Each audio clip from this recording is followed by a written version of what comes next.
नमस्कार, स्वागत है आपका इंडिया डेली में। मैं हूं आपके साथ विवेक चांडिल। आप देख रहे हैं आक्रमण। दुनिया जंग के साए में खड़ी है। चारों तरफ युद्ध का विध्वंस है। कहीं वार है, कहीं पलटवार है, कहीं हुंकारें गूंज रही हैं, कहीं जंग की पूरी पटकथा लिखी जा रही है। सीमाएं टूट रही है, हवाई हमले जमीन को चीर रहे हैं, इमारतें मलबे में तब्दील हो रही हैं, आसमान में ड्रोन मौत बरसा रहे हैं, मिसाइलें शहरों की धड़कन थाम रही हैं। ये सिर्फ गोलियों और बमों की लड़ाई नहीं, ये ताकत, वर्चस्व और वजूद की भी जंग है। एक फैसला पूरी दुनिया की तकदीर बदल सकता है। आक्रमण में हम आपको दिखाते हैं वो तस्वीरें जहां आने वाली चेतावनी नजर आती है, क्योंकि जब जंग दस्तक देती है तो इतिहास चुप नहीं रहता। आक्रमण में आज 3 ऐसी तस्वीरें हैं जो दुनिया को हिला देने के लिए काफी हैं।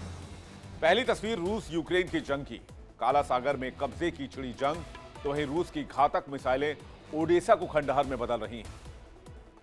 आज सबसे पहले यूक्रेन में हो रही तबाही से आपको रूबरू कराएंगे। दूसरी तस्वीर रूस और यूरोप के बीच जारी जंग की तैयारी से जुड़ी है। यूरोप युद्ध का हाई अलर्ट है। नेटो की सेनाएं मैदान जंग में लगभग तैयार हैं और इस टकराव को भी हम आपके सामने रखेंगे। तीसरी तस्वीर में आपको ले चलेंगे कैरिबियन सी में, जो युद्ध का फ्रंटलाइन बनता जा रहा है। चलिए शुरू करते हैं और देखते हैं खास पेशकश आक्रमण। सबसे पहले बात रूस यूक्रेन जंग की। रूस ओडेसा पर ताबड़तोड़ प्रहार कर रहा है। मिसाइलें, ड्रोन और तोपों से आग बरस रही हैं, तो वहीं यूक्रेन क्रीमिया पर सीधा हमला कर रहा है। एयरबेस, नेवल ठिकाने, सप्लाई लाइन सब निशाने पर हैं। दोनों तरफ जमीन पर कब्जे की जंग अब चरम पर पहुंच चुकी है।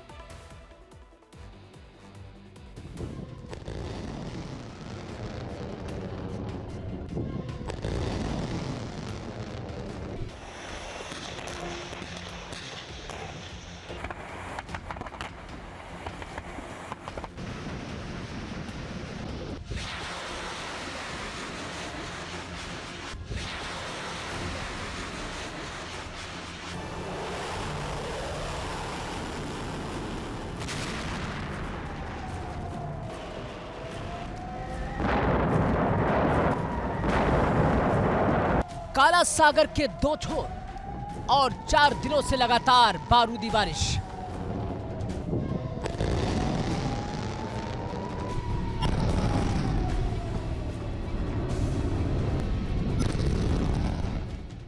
एक तरफ रूस, दूसरी तरफ यूक्रेन, बीच में काला सागर और उसके किनारों पर जलता हुआ युद्ध।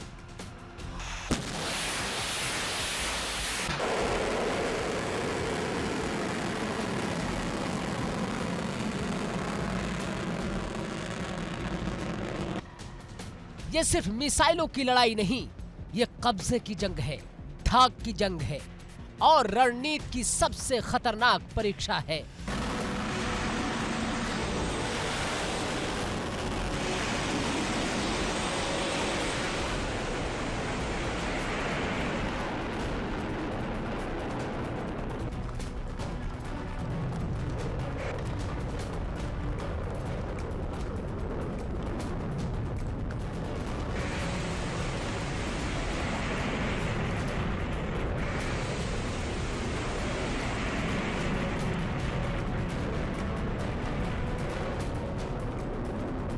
काला सागर का एक हिस्सा रूस के कब्जे में है, तो दूसरा हिस्सा यूक्रेन के नियंत्रण में।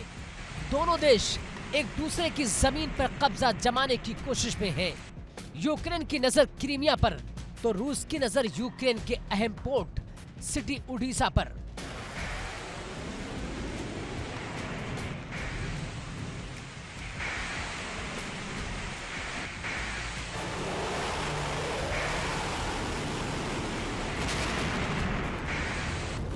यानी साफ है, जो काला सागर को कंट्रोल करेगा वही इस युद्ध की दिशा तय करेगा।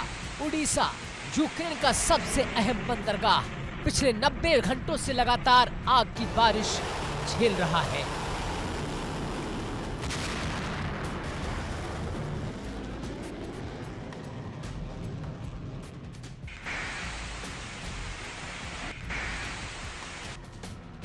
ड्रोन, क्रूज मिसाइल, हाइपरसोनिक हथियार, हर तरह की तबाही ओडेसा पर उतारी जा रही है।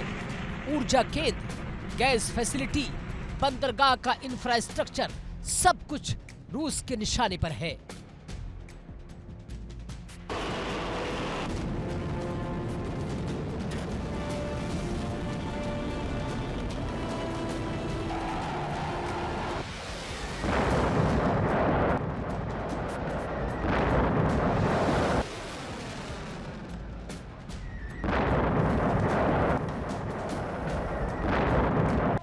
उड़ीसा में 24 घंटे से सायरन रुकने का नाम नहीं ले रहे हैं। लोग अंडरग्राउंड शेल्टर में छिपे हैं। आसमान में हर वक्त मौत मंडरा रही है।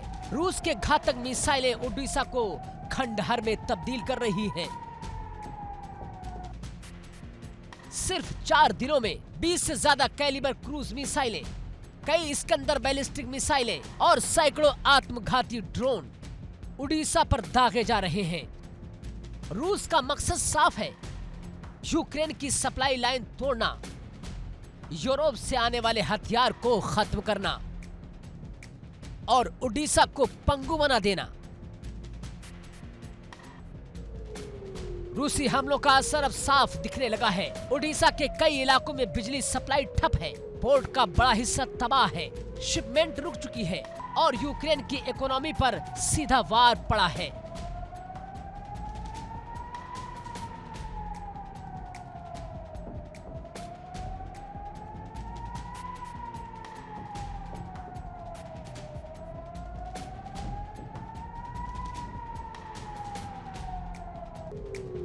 उड़ीसा ही नहीं, रूस ने खेरसोन, डेप्रोपेट्रोवस्क और सुमी पर भी जोरदार हमले किए हैं। खेरसोन में अस्पताल, पानी सप्लाई सेंटर और सिविल इंफ्रास्ट्रक्चर निशाने पर रहा।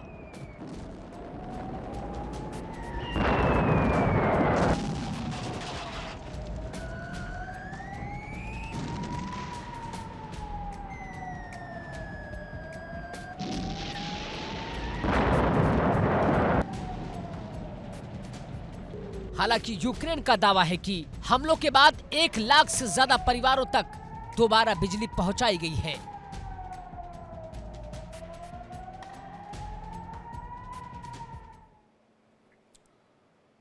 एक तरफ रूस ब्लैक सी पर पकड़ मजबूत करना चाहता है तो दूसरी तरफ यूक्रेन क्रीमिया को वापस लेने के लिए हर कीमत चुकाने को तैयार है। यानी साफ है, ये लड़ाई अब सिर्फ बचाव की नहीं, नक्शा बदलने की जंग बन चुकी है।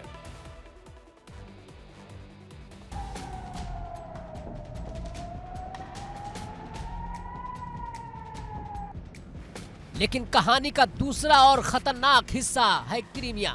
यूक्रेन की इंतकाम की आग अब क्रीमिया को झुलसा रही है। यूक्रेन ने क्रीमिया को लेकर एक खास और बेहद खतरनाक ऑपरेशन शुरू किया है।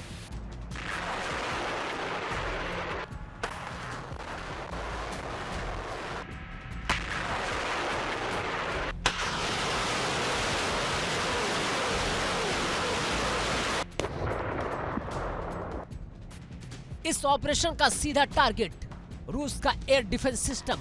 रूस ने क्रीमिया को बचाने के लिए सबसे मजबूत एयर डिफेंस तैनात कर रखा था। S-300 और S-400 रडार सिस्टम। लेकिन अब यूक्रेन ने ऐसे ड्रोन और मिसाइल तैयार कर लिए हैं जो इन एयर डिफेंस को चकमा दे रहे हैं। और सिर्फ चकमा ही नहीं, बल्कि उन्हें एयर डिफेंस सिस्टम को निशाना बना रहे हैं।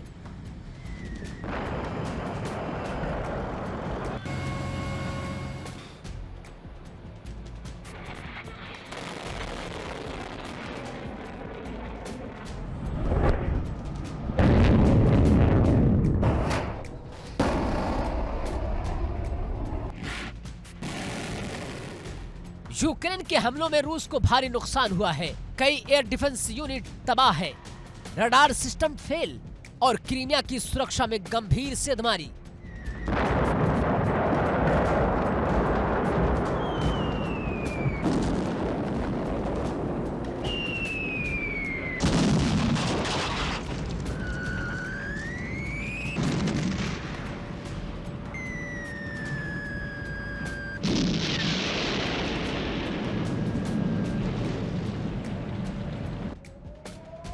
क्रीमिया पर हमले के बीच उड़ीसा पर रूस का कहर जारी है।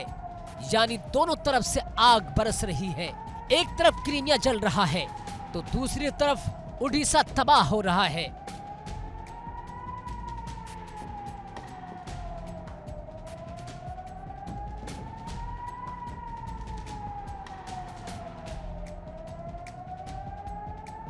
असल में ये युद्ध अब शहर जीतने की लड़ाई नहीं रह गया, ये हथियार खत्म करने की जंग है।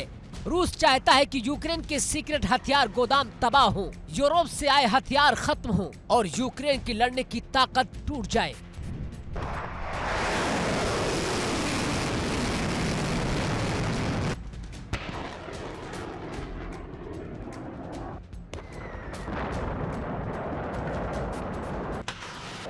इसीलिए रूस रिहायशी इलाकों के पास बने सीक्रेट वेपन डिपो को निशाना बना रहा है। हालांकि इससे नागरिकों की जान पर भी खतरा बढ़ गया है, लेकिन रूस के ताबड़तोड़ हमलों के बीच यूक्रेनी राष्ट्रपति ज़ेलेंस्की झुकने को तैयार नहीं है।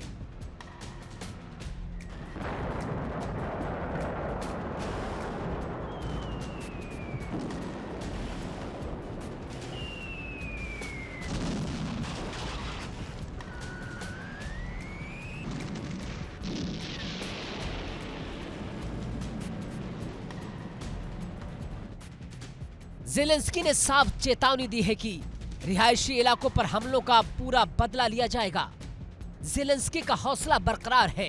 यूक्रेन की सेना को क्रीमिया और काला सागर फ्रंट पर और आक्रामक होने का आदेश दिया गया है।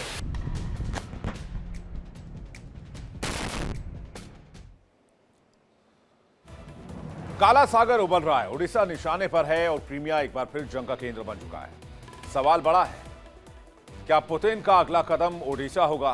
क्योंकि अगर ओडिशा गया तो यूक्रेन समुद्र से कट जाएगा और रूस ब्लैक सी का बादशाह बन जाएगा।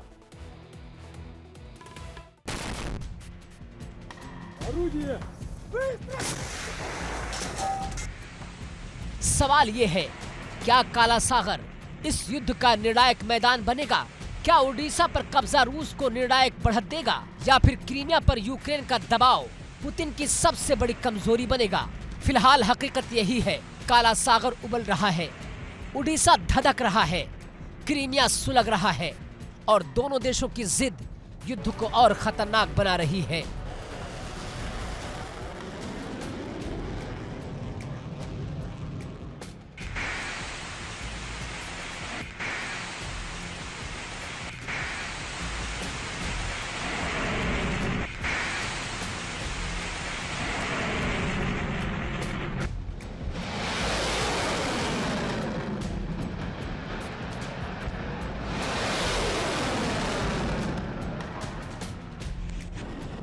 मिसाइलें अभी थमी नहीं हैं, ड्रोन अब भी उड़ रहे हैं और काला सागर शांत नहीं, तबाही की कहानी लिख रहा है। ये जंग सिर्फ रूस और यूक्रेन की नहीं, ये पूरी दुनिया की चिंता बन चुकी है, क्योंकि अगर ये आग और भड़की तो इसके धुएं से कोई भी देश अछूता नहीं रहेगा।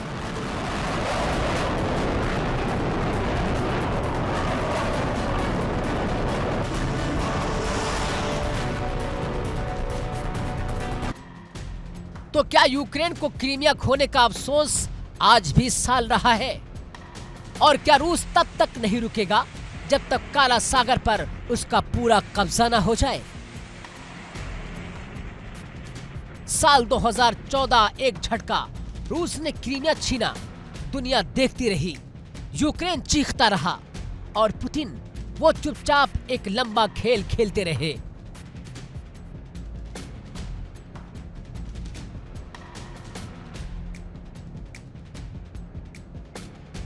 आज वही युद्ध, वही जमीन और वही सवाल, क्या क्रीमिया की हार ही यूक्रेन की सबसे बड़ी भूल थी?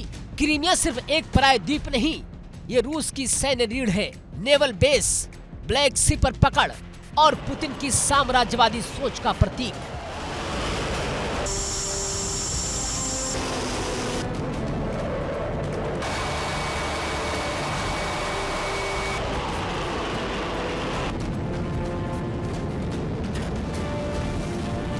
अब नजरें ओडिशा पर क्यों टिकती हैं? क्यों हर रणनीतिक नक्शे में ओडिशा सबसे बड़ा नाम है? क्योंकि अगर ओडिशा गया तो यूक्रेन का समुद्र से नाता टूट जाएगा, व्यापार ठप हो जाएगा, आर्थिक सांसें बंद हो जाएंगी और रूस सीधे मोल्दोवा की दहलीज पर पहुंच जाएगा।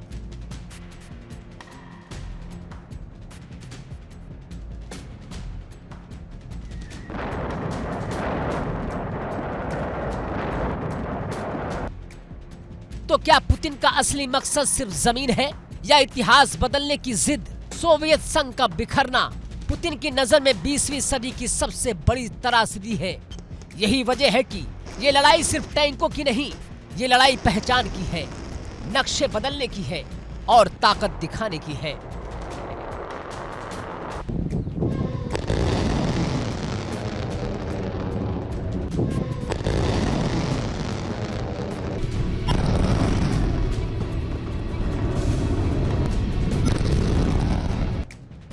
यूक्रेन आज भी क्रीमिया को नहीं भूल पाया है, लेकिन सवाल यह है, क्या दुनिया यूक्रेन को भूलती जा रही है?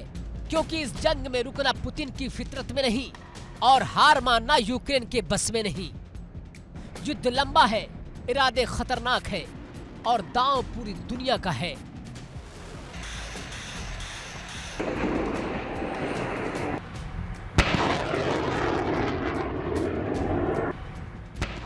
Bureau report, India daily.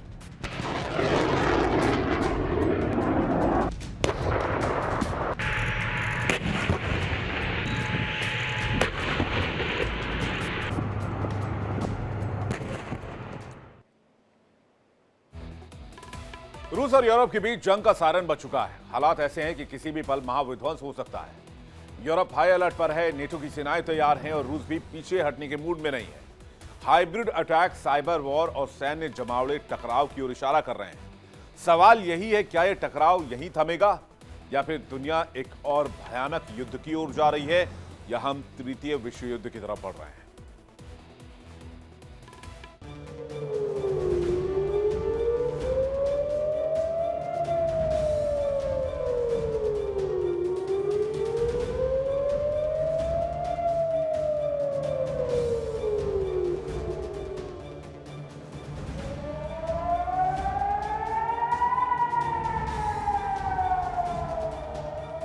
अब यूरोप में सायरन कभी भी बज सकता है।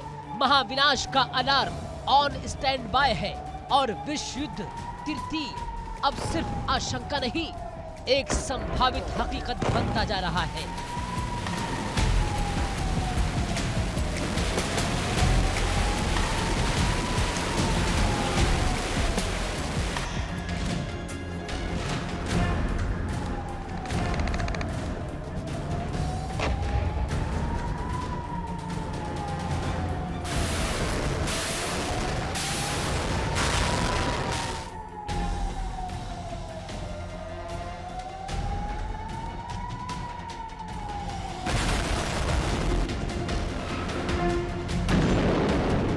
लंदन से लेकर बर्लिन तक, वारसा से लेकर ब्रुसेल्स तक इंटेलिजेंस एजेंसियां एक ही भाषा बोल रही है। युद्ध को अब टाला नहीं जा सकता। ब्रिटेन की राजधानी लंदन, जहां वर्ल्ड वॉर 3 की तैयारी खुलकर की जा रही है, इंटेलिजेंस का स्पेशल अलर्ट जारी है। अर्ली वार्निंग सिस्टम एक्टिवेट कर दिए गए हैं।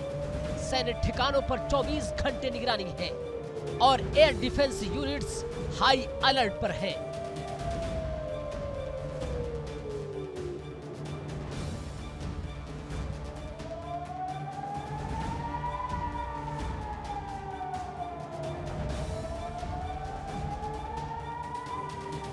यूरोप कांप रहा है क्योंकि जर्मनी के नेटो बेस पर हाइब्रिड अटैक की खबर ने पूरे महाद्वीप में हड़कंप मचा दिया।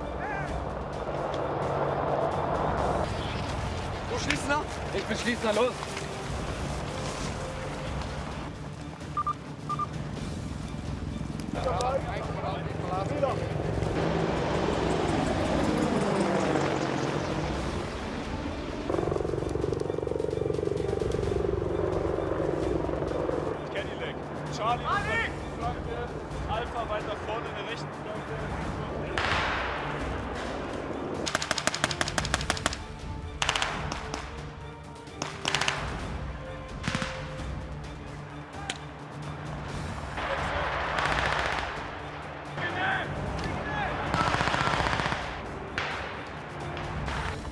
ड्रोन, साइबर अटैक और अंदर से की गई घुसपैठ।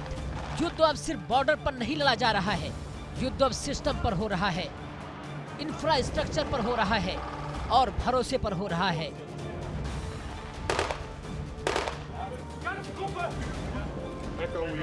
Sieh das Ganze voll an.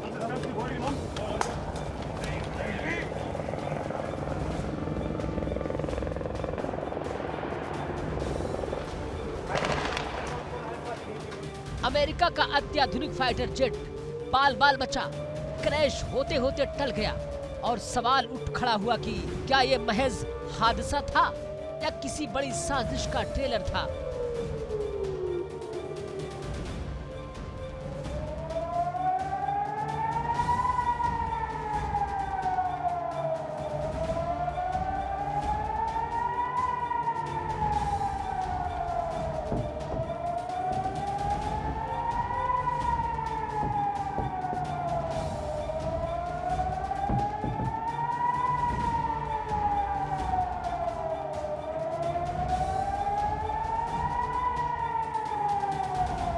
Poland में युद्ध की तैयारी खुलकर शुरू हो चुकी है। बॉर्डर पर सैनिकों की तैनाती बढ़ाई जा रही है। हथियारों का मूवमेंट तेज है, एयरबेस एक्टिव है और सिविल डिफेंस प्लान दोबारा खोले जा रहे हैं।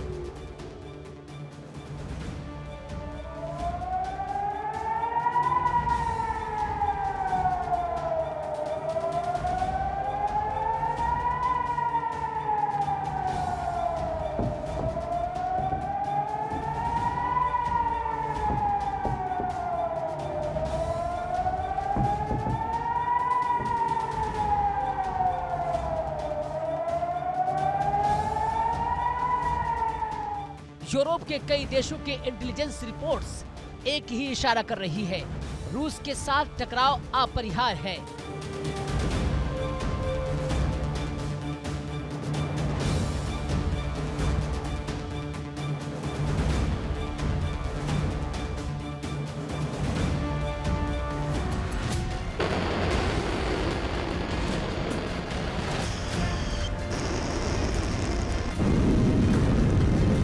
इसलिए अब यूरोप ने सच को सच मान लिया है और तैयारी शुरू कर दी है।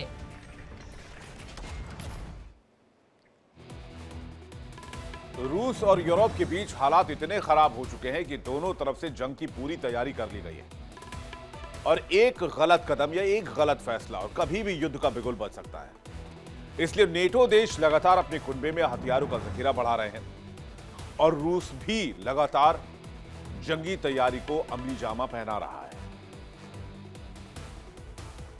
यूक्रेन युद्ध का विस्तार अब सिर्फ यूक्रेन तक सीमित नहीं रहेगा। यह युद्ध पश्चिमी देशों की सरहदों तक आ सकता है।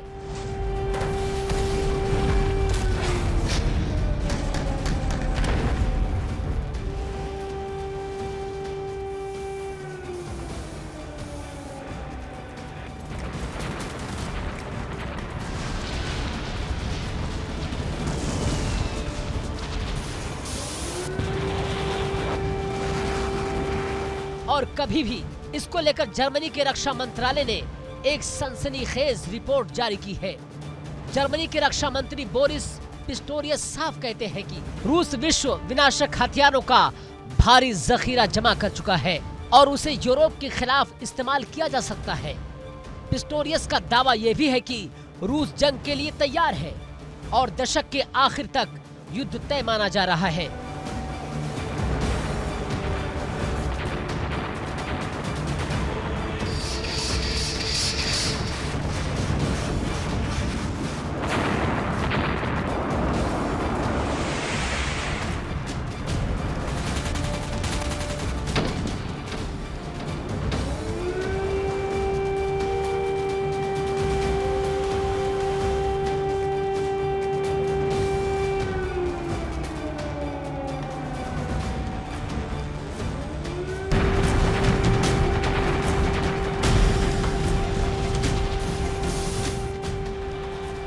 यानी सवाल ये नहीं कि युद्ध होगा या नहीं, सवाल ये है कब होगा। हालांकि क्रेमलिन ने इन तमाम दावों को रूस विरोधी उन्माद करार दिया। रूस साफ कहता है पुतिन युद्ध नहीं चाहते, लेकिन अगर यूरोप युद्ध चाहता है तो रूस पूरी तरह तैयार है।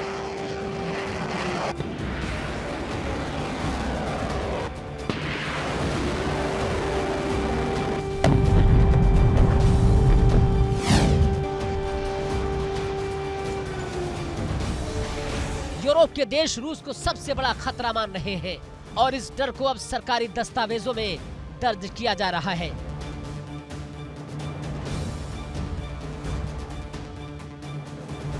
ब्रिटेन ने इस पर एक खास रिपोर्ट जारी की है जिसमें रूस को यूरोप का सबसे बड़ा खतरा बताया जा रहा है। रिपोर्ट के मुताबिक रूस की गतिविधियां यूरोप की सुरक्षा के लिए सीधा खतरा है।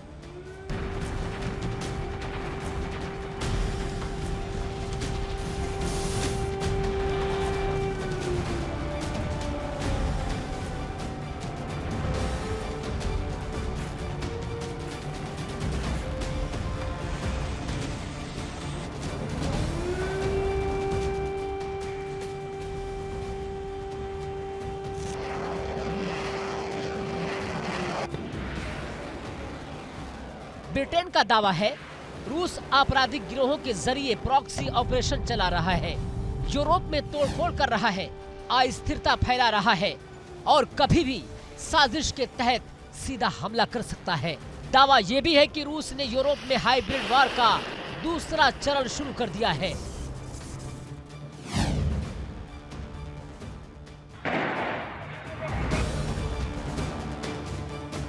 पहले चरण में यूरोप के अलग अलग हिस्सों में ड्रोन देखे गए, संदिग्ध ड्रोने, अनजान मूवमेंट और अब दूसरे चरण में सामरिक ठिकानों पर हमले शुरू हो चुके हैं।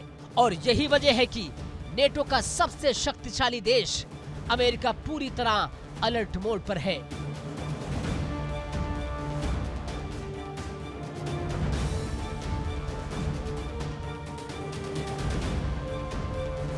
लेकिन सवाल यह है, अचानक इतना तनाव क्यों? दरअसल इस पूरे टकराव की जड़ में है यूक्रेन।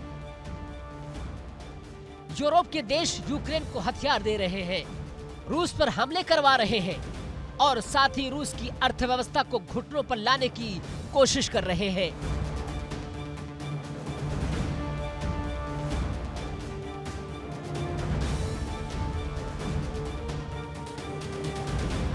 यूरोप ने रूस के खिलाफ एक के बाद एक कड़े कदम उठाए हैं।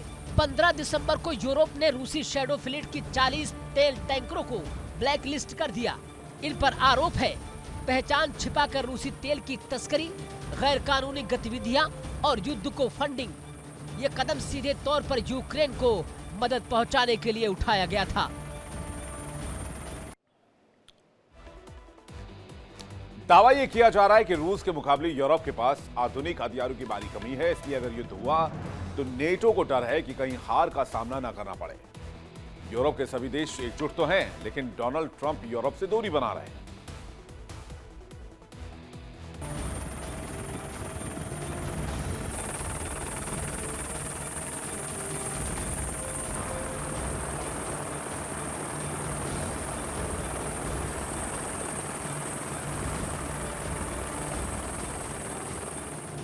तो उधर जर्मनी ने यूक्रेन की मदद के लिए अपने देश में ड्रोन प्रोडक्शन शुरू कर दिया है। यानी अब यूक्रेन में बनने वाले ड्रोन जर्मनी में बनेंगे और सीधे युद्ध के मैदान में भेजे जाएंगे।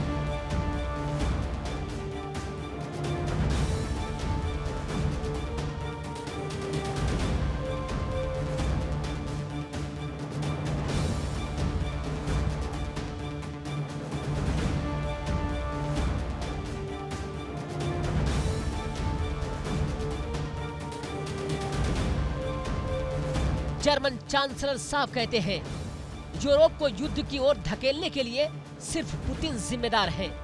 उनके मुताबिक यूक्रेन और यूरोप का भविष्य साझा है, इसे अलग अलग नहीं देखा जा सकता।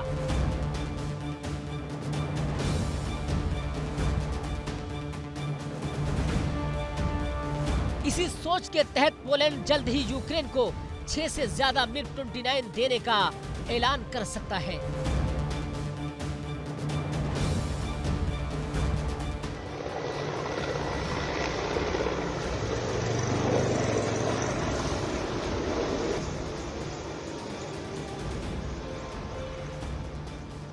लेकिन हकीकत इससे कहीं ज्यादा खतरनाक है। सच्चाई ये है, रूस के मुकाबले यूरोप के पास आधुनिक हथियारों की भारी किल्लत है।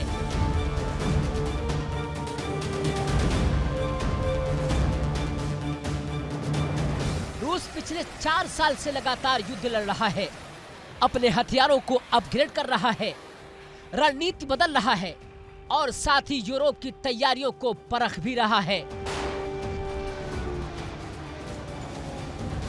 यूरोप के अलग अलग देशों में हाइब्रिड हमले हो रहे हैं।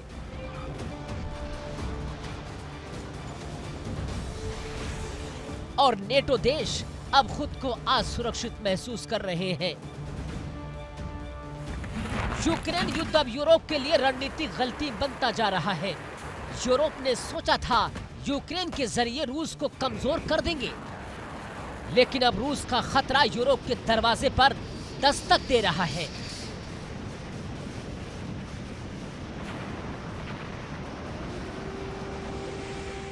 इसलिए यूरोप के सभी देश अब एकजुट होकर रूस से टकराने की तैयारी में हैं।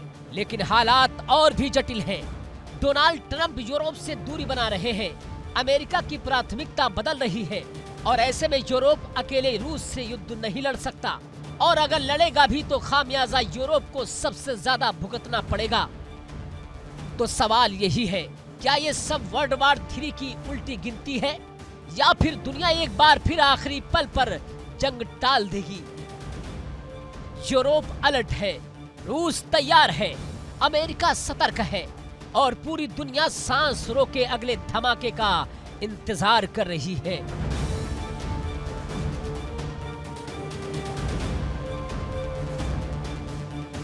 Bureau report, India daily.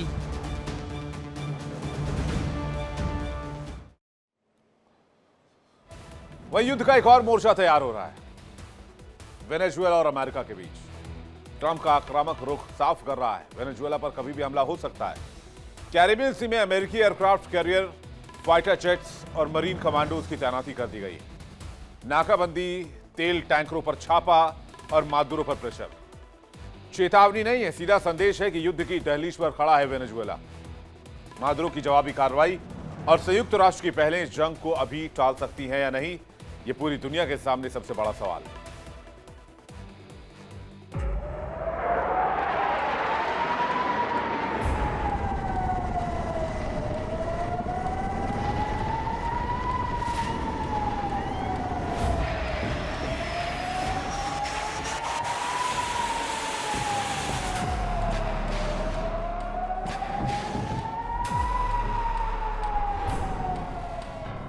Caribbean सी आज शांति का समुद्र नहीं, ये युद्ध का फ्रंटलाइन बन चुका है।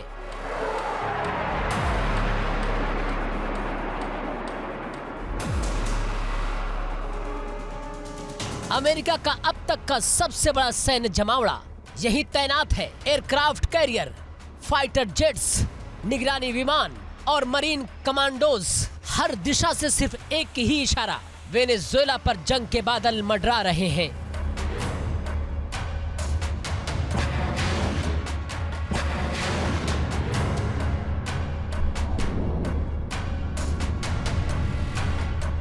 वेनेजुएला के बॉर्डर के पास लगातार अमेरिकी फाइटर जेट्स आसमान चीर रहे हैं।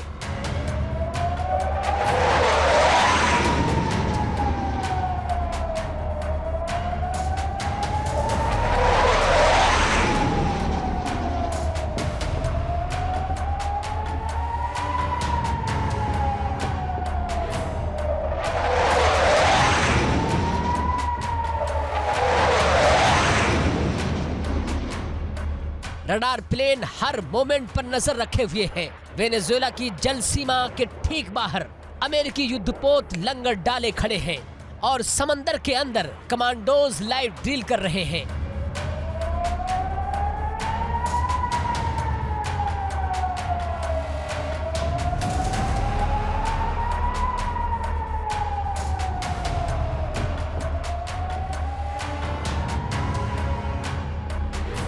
यानी साफ है, ये कोई चेतावनी नहीं, ये युद्ध की तैयारी है। अब सवाल ये है, अमेरिका अचानक इतना आक्रामक क्यों है? जवाब है निकोलस मादुरो।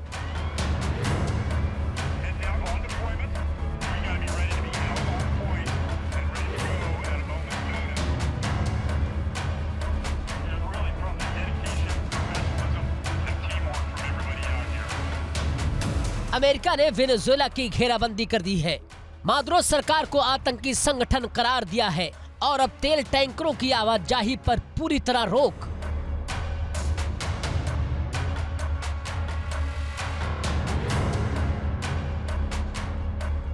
ये सिर्फ सैंक्शन नहीं, ये आर्थिक गला घोटने की रणनीति है। डोनाल्ड ट्रंप ने मादुरो पर दबाव सबसे खतरनाक स्तर तक बढ़ा दिया है।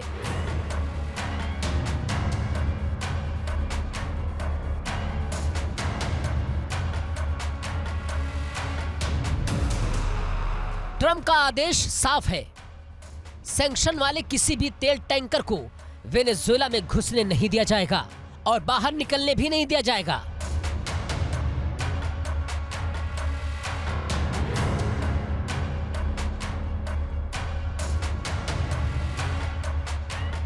यानी तेल रुकेगा तो पैसा रुकेगा और पैसा रुकेगा तो सत्ता हिलेगी। ट्रंप ने इसे दक्षिण अमेरिका में अब तक की सबसे बड़ी नौसेना तैनाती बताया है।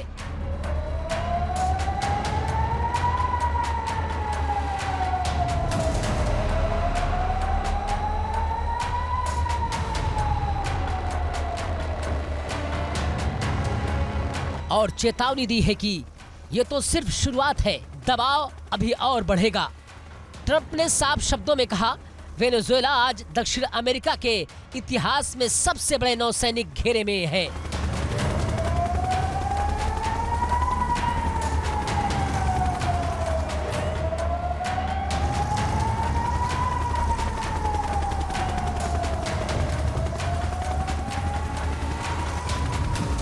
और ये घेरा और कसता जाएगा। ट्रंप का आरोप है, मादुरो सरकार तेल से होने वाली कमाई का इस्तेमाल ड्रग तस्करी, मानव तस्करी, हत्या और अपहरण जैसे अपराधों को फंड करने में कर रही है।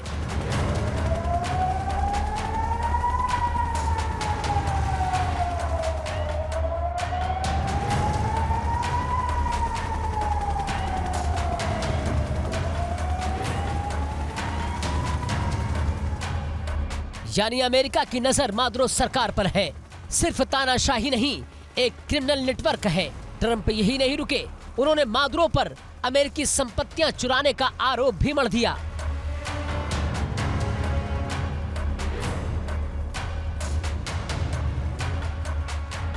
तेल, जमीन और प्राकृतिक संसाधन, और कहा कि इन सब को तुरंत वापस किया जाना चाहिए।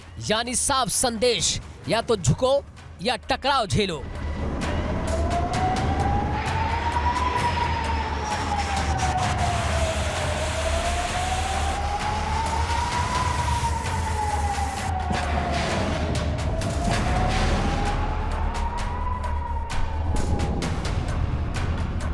इस नाकाबंदी का सीधा असर वेनेजुएला की अर्थव्यवस्था पर पड़ेगा, क्योंकि वेनेजुएला की तेल रीढ़ है और अब तेल के रास्ते बंद किए जा रहे हैं।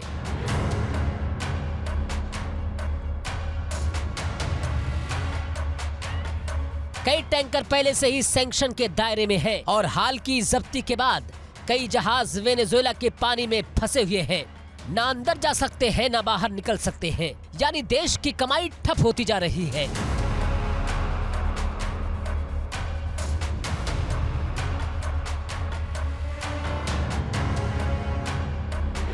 अमेरिका जानता है, अगर मादुरो को गिराना है तो पहले तेल पर वार करो, और यही किया भी जा रहा है।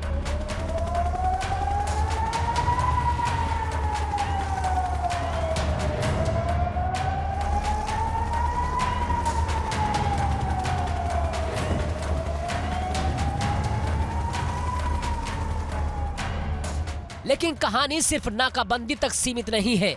अमेरिका जिस तरह से कैरिबियन सी में ताकत दिखा रहा है, वो सीधा इशारा करता है कि मिलिट्री ऑप्शन टेबल पर है। एयरक्राफ्ट कैरियर सिर्फ डराने के लिए नहीं लाए जाते, कमांडो ड्रिल सिर्फ अभ्यास नहीं होती, और निगरानी विमान सिर्फ शोपीस नहीं होते।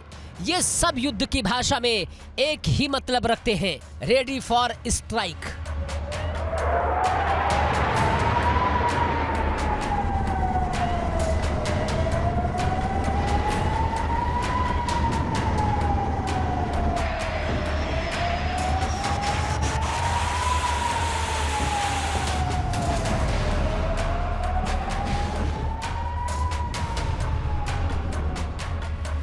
वेनेजुएला भी इस खतरे को समझ रहा है।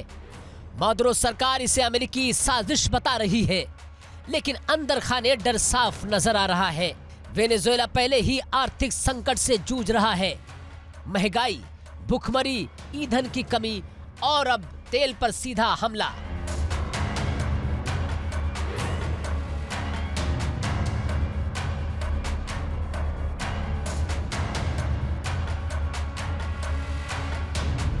सवाल यह है कि क्या अमेरिका सिर्फ दबाव बनाना चाहता है या फिर इराक और लीबिया की तरह एक और सत्ता परिवर्तन की तैयारी में है।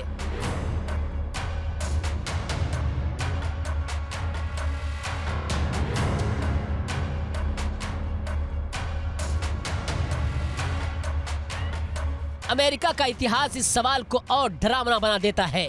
तेल, तानाशाह, सैंक्शन, नाकाबंदी और फिर मिलिट्री एक्शन, ये पैटर्न दुनिया पहले देख चुकी है और वेनेजुएला आज उसी मोड़ पर खड़ा है। कैरिबियन सी में अमेरिकी सैन्य जमावड़ा दिन ब दिन बढ़ता जा रहा है।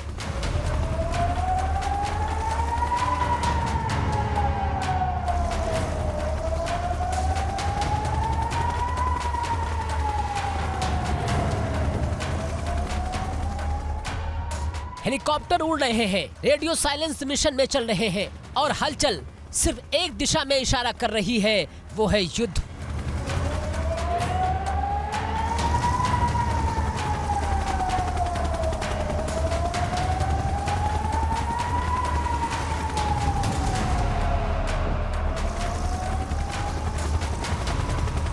अगर अमेरिका हमला करता है तो सिर्फ वेनेजुएला तक सीमित नहीं रहेगा।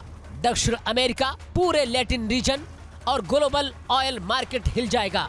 तेल की कीमतें, शिपिंग रूट और वैश्विक सप्लाई चेन, सब पर असर पड़ेगा।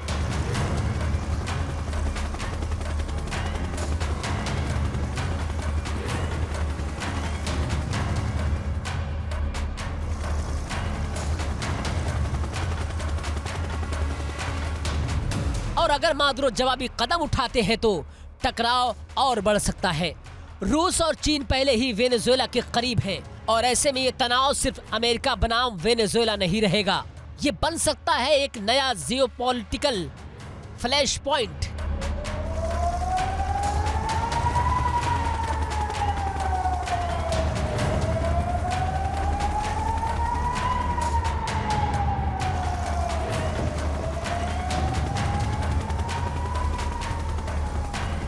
फिलहाल तस्वीर साफ है, अमेरिका पीछे हटने के मूड में नहीं है। ट्रंप दबाव बढ़ाने के मूड में है और मादुरो झुकने को तैयार नहीं।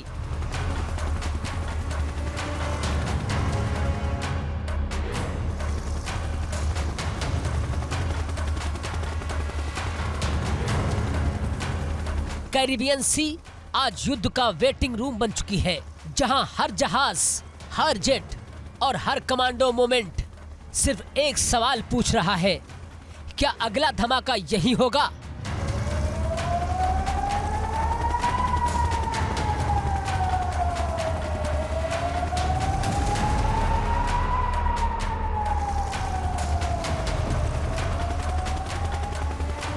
दुनिया सांस रोके देख रही है। जब कोई महासत्ता हथियारों के साथ नाकाबंदी करती है तो इतिहास गवाह देता है, अगला कदम अक्सर युद्ध होता है। कैरिबियन सी में अमेरिकी जंगी जहाज, फाइटर जेट्स और कमांडोज की मौजूदगी सिर्फ चेतावनी नहीं, सीधा संदेश है।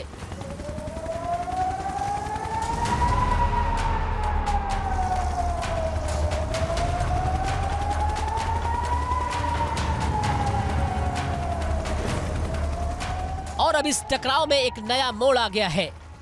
वेनेजुएला के राष्ट्रपति निकोलस मादुरो ने डोनाल्ड ट्रंप के खिलाफ संयुक्त राष्ट्र जाने की खुली हुंकार भर दी है। मादुरो का आरोप है अमेरिका वेनेजुएला की संप्रभुता पर हमला कर रहा है, तेल नाकाबंदी के जरिए देश को भूखा मारने की कोशिश कर रहा है और यह आर्थिक युद्ध है। मादुरो साफ कहते हैं वेनेजुएला झुकेगा नहीं, डरेगा नहीं और अमेरिका की गुंडागर्दी को दुनिया के सामने बेनकाब करेगा।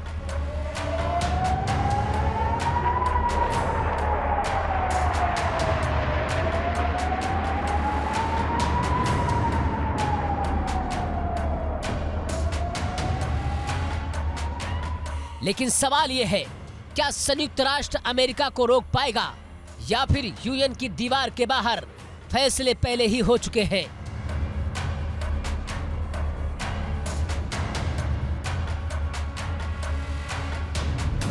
एक तरफ ट्रंप की सख्त नाकाबंदी, तेल टैंकरों पर रोक और सैन्य दबाव, दूसरी तरफ मादुरो का जवाबी ऐलान, कूटनीतिक जंग की तैयारी। यानी अब लड़ाई सिर्फ समुद्र में नहीं, संयुक्त राष्ट्र के गलियारों में भी होगी। लेकिन इतिहास कहता है, जब कूटनीति कमजोर पड़ती है तो बंदूकें बोलती हैं। और इसी के डर के साथ आज पूरी दुनिया पूछ रही है, क्या अगला कदम संयुक्त राष्ट्र का मंच होगा या फिर युद्ध का मैदान होगा?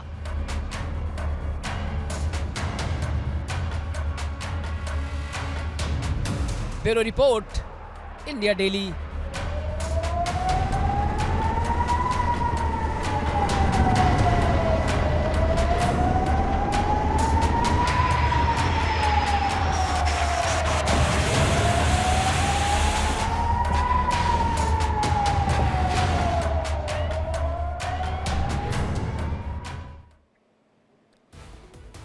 आक्रमण में फिलहाल इतना ही।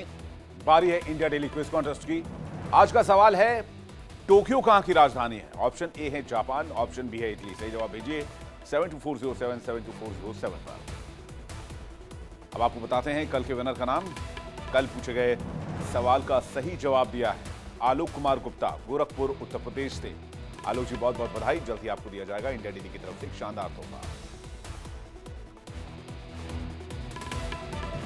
इंडिया डेली अब आपके स्मार्ट टीवी पर भी मौजूद है। इंडिया डेली 24/7 देखिए अपने स्मार्ट टीवी पर, स्मार्ट प्लेटफॉर्म पर, स्मार्टफोन पर लाइव और लगातार।